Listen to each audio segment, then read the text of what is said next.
വാഹനാപകടത്തിൽ 4 പേർ മരിച്ച മാങ്കുളം പേമരം വളവിൽ ഇതുവരെ അപകടത്തിൽപ്പെട്ടത് 10 വാഹനങ്ങൾ.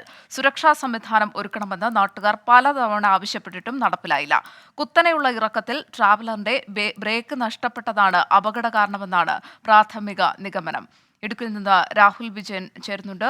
രാഹുൽ, ഒരു സ്ഥിരം അപകട മേഖലയായിട്ട് പോലും ഈ അപകടം കുറയ്ക്കാനുള്ള സംവിധാനങ്ങൾ ഒന്നും തന്നെ അധികൃതർ ഒരുക്കിയില്ല എന്ന് വേണമോ മനസ്സിലാക്കാൻ? ഗോപിക, നമ്മൾ നിൽക്കുന്ന ഈ സ്ഥലത്താണ് ഇന്നലെ 4 പേരുടെ ജീവൻ എടുക്കാനിടയായ അപകടം നടന്നത്. ഈ വളവിലാണ് ഈ പറയുന്ന ആളുകൾ പലതവണ പരാതിപ്പെട്ടിട്ടുള്ള വളവുള്ളത്. ഇവിടെ നമ്മൾ ഈ ദൃശ്യങ്ങളിൽ കാണുന്ന പോലെ ക്രാഷ് ഗാർഡുകളൊക്കെ വെച്ചിട്ടുണ്ട്, ക്രാഷ് ബാരിയറുകളൊക്കെ വെച്ചിട്ടുണ്ട്. പക്ഷേ അതൊന്നും ഫലപ്രദമായില്ല എന്നുള്ളതാണ് മനസ്സിലാക്കാൻ കഴിയുന്നത്. കാരണം ഈ വളവ് അത്രത്തോളം തീവ്രമായിട്ടുള്ളൊരു വളവാണ്, ഒരു ഇറക്കം കൂടിയാണ്. ഈ റോഡിന്റെ അശാസ്ത്രീയമായ നിർമ്മാണം ഈ ഒരു അപകടത്തിന്റെ തീവ്രത വർദ്ധിപ്പിച്ചു എന്ന് പറയാതിരിക്കാൻ കഴിയില്ല. ഇതിനു മുമ്പ് 10 തവണ ഇവിടെ വാഹനങ്ങൾ മറിഞ്ഞിട്ടുണ്ട്. അതിൽ 4 തവണ ട്രാവലർ തന്നെയാണ് മറിഞ്ഞിട്ടുള്ളത്. പക്ഷെ ആരുടെയും ജീവൻ നഷ്ടപ്പെടുന്ന ഒരു സാഹചര്യം ഉണ്ടായിരുന്നില്ല. ഇതാദ്യമായാണ് ഇത്തരം 4 പേരുടെ ജീവൻ നഷ്ടപ്പെടുന്ന ഒരു സാഹചര്യത്തിലേക്ക് പോയത്. നമുക്ക് ഈ ദൃശ്യങ്ങളിൽ കൃത്യമായി മനസ്സിലാക്കുകയാണെങ്കിൽ അവിടെ നിന്ന് വേഗത്തിൽ വന്ന ഈ ട്രാവലർ നിയന്ത്രണം നഷ്ടപ്പെട്ട് ഈ ക്രാഷ് ബാരിയറുകൾ ഇടിച്ച് തെറിപ്പിച്ചതിന് ശേഷം ഈ 30 അടി താഴ്ചയിലേക്ക് പോവുകയായിരുന്നു എന്നുള്ളതാണ് അറിയാൻ കഴിഞ്ഞത്. ഈ ദൃശ്യങ്ങളിൽ കാണുകയാണെങ്കിൽ മനസ്സിലാക്കാൻ കഴിയും ഈ ട്രാവലർ അവിടെ ചെന്ന് ഭയങ്കര തീവ്രമായിട്ടൊരു മരത്തിൽ ഇടിച്ച് തകർന്നു പോകുന്ന ഒരു സ്ഥിതിവിശേഷം ഉണ്ടായിരുന്നു. അതിനുശേഷം ഇതിൽ 14 പേരായിരുന്നു ഉണ്ടായിരുന്നത്. ഇവർക്കൊപ്പം ഉണ്ടായിരുന്ന മറ്റൊരു ടീം കൂടി ഉണ്ടായിരുന്നു. അവർ പുറകിലുള്ള വേറൊരു വണ്ടിയിലായിരുന്നു.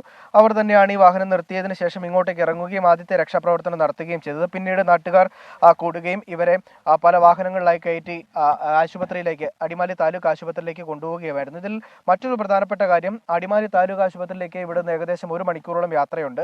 അവിടെ എത്തിയപ്പോഴേക്കും ഈ മരിച്ച 4 പേരുടെയും മരണം സ്ഥിരീകരിച്ചു എന്നുള്ളത് വളരെ സങ്കടപ്പെടുന്ന ഒരു കാര്യമാണ്. ഇവിടുന്ന് ആശുപത്രിയിലേക്ക് എത്താൻ എടുത്ത സമയമാണ് ഏറ്റവും കൂടുതൽ ഒരു പ്രതിസന്ധി ഉണ്ടാക്കിയത്, അല്ലെങ്കിൽ 4 പേരുടെ ജീവൻ നഷ്ടപ്പെടാൻ ഇടയാക്കിയത് എന്നുള്ളത് ഏറ്റവും പ്രധാനപ്പെട്ട കാര്യമാണ്.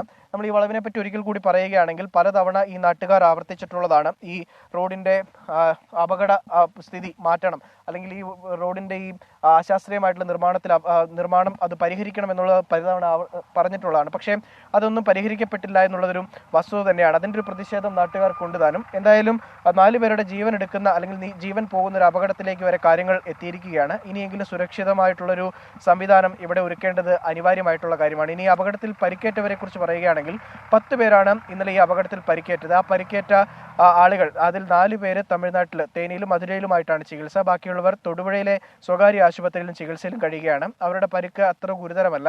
ഒരാൾക്ക് ഗുരുതരമായ പരിക്കുണ്ടായിരുന്നു. അയാൾ അപകടനില തരണം ചെയ്തിട്ടുണ്ട് എന്നതടക്കമുള്ള കാര്യങ്ങൾ നമുക്ക് മനസ്സിലാക്കാനും കഴിയുന്നുണ്ട്. മരിച്ച 4 പേരുടെയും പോസ്റ്റ്മോർട്ടം നടപടികൾ ഉൾപ്പെടെ പൂർത്തിയാക്കി ഇന്ന് മൃതദേഹം ബന്ധുക്കൾക്ക് വിട്ടുകൊടുക്കാനുള്ള നടപടിയും ഉണ്ടാകും എന്നറിയുന്നുണ്ട്. ഇടുക്കി മാങ്കുളം പേമരം വളവിൽ കഴിഞ്ഞ ദിവസമാണ് അപകടമുണ്ടായത്. 4 പേരാണ് ഈ അപകടത്തിൽ മരിച്ചത്. ഒരു സ്ഥിരം അപകട മേഖലയാണ് ഇത്. ഇവിടെ അശാസ്ത്രീയ നിർമ്മാണമാണ് ഇത്തരത്തിൽ അപകടങ്ങൾ ഉണ്ടാകാനുള്ള സാധ്യത എന്നാണ് നാട്ടുകാരും മറ്റും പറയുന്നത്. രാഹുൽ വിജയനാണ് ഇടുക്കിയിൽ നിന്ന് വാർത്തയുടെ വിശദാംശങ്ങൾ നൽകിയത്.